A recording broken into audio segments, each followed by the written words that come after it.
Hello, friends. Welcome to Creative Medicine. In this lecture, we will learn about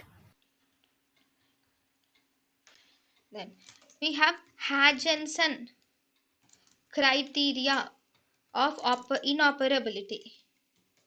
Okay. According to Hutchinson's criteria of inoperability, there can be excess edema of the breast tissue.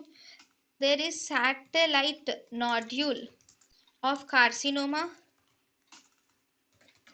or there can be inflammatory carcinoma, or if there is supraclavicular metastasis in the breast carcinoma, or there can be a parasternal tumor which indicates that it has spread, indicates that there is spread is indicates that the tumor is spread to internal mammary lymph nodes, and there can be edema of the arm, or if there can be distant metastasis.